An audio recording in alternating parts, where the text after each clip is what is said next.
लहानपणी श्रीमंत असे हाताच्या बोटावर मोजण्या इतकेच लोक असायचे.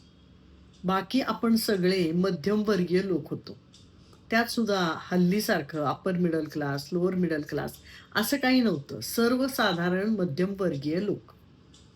आपल्यासाठी आपले आई-वडील त्यांच्याच्यानी जे शक्य असेल ते सगळं करत असायचे.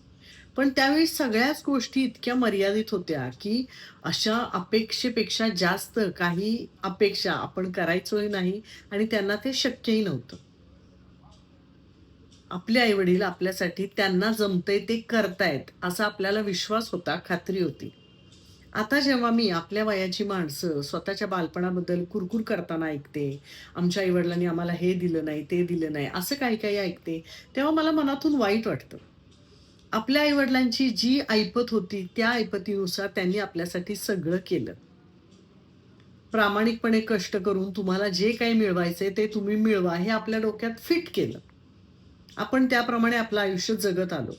आता आपण त्यांच्यापेक्षा जास्त कमवतोय, जास्त चांगलं आयुष्य जगतोय, याचा अर्थ त्यांनी आपल्याला गरिबीत ठेवलं होतं किंवा हलाखीत ठेवलं होतं, असा होत नाही. त्यांच्याच्याने जे शक्य होतं, ते त्यांनी प्रेमाने आपल्यासाठी केलं. त्याबद्दल तक्रार करणं म्हणजे खरं तर कृतघ्नता होईल. कारण कोणत्याही वर्गातले आई-वडील असो, ते आपल्या मुलांसाठी जास्तीत जास्त चांगल्या गोष्टी देण्याचा, करण्याचा प्रयत्न करतच असतात. पण प्रत्येक गोष्टीला मर्यादा येते. त्यात त्यांचा सुद्धा नाईलाज असतो. प्रत्येक मुलानी लहान-मोठ्या आपल्या पालकांबद्दल कृतज्ञता बाळगलीच पाहिजे. कारण त्यांना जे शक्य असतं, ते त्यांनी केलेलंच असतं. अगदी निर्विवादपणे.